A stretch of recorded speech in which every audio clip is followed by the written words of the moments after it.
The difficulty of working in free Wi-Fi in restaurants is sometimes the level of the music that is played. On the one hand, if you're here socializing with family and friends, it gives you the privacy of that intimate space where there's probably a lot of people here, but your conversations are overheard by other people because you're right in safe proximity with those that you love, you care about, and are your good friends.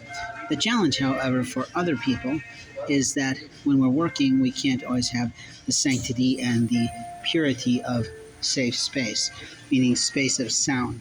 Now, when we talk about the concept of sound, we know that there's inaudible spaces within the human brain in which things can be played at them to make them freeze or make them stop, or the long time standing running situation of a magician was to be able to make someone to cluck like a chink in some sort of a mesmerization or hypnosis technique.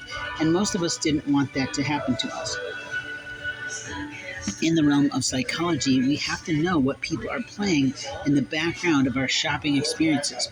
We have to know what our family and friends are trying to play at us over the telephone in the background noise or the shh sound that you might hear if somebody is actually playing something with water or with the air in our vehicle. We can be trained to fall asleep if we hear air with the windows open on our car. And many of us, like me, all year round prefer to drive a vehicle with windows open or a sunroof or moonroof open to have the fresh breeze coming through with us and to save a little bit in gas mileage, or miles per hour, if you will, because we're not guzzling as much gas with an air conditioning unit.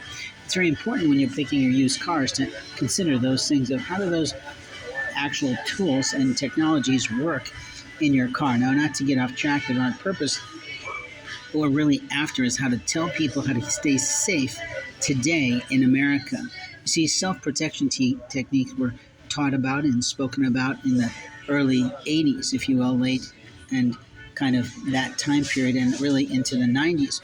We did a lot of self-defense courses. I taught quite a few of them with a police department fella as well as on my own to men and women who had been not all victims of sexual assault or physical assaults, but some of them had, and you could always tell who they were.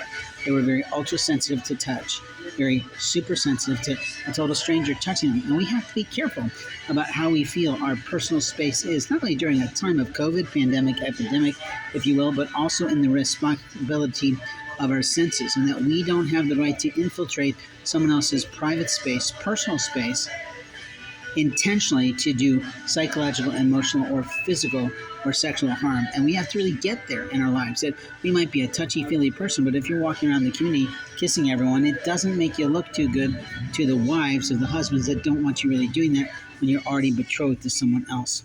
Now, one of the challenges we find in communities is that oftentimes you have brilliant women, but they make bad choices in their husband selections because they didn't do it with God.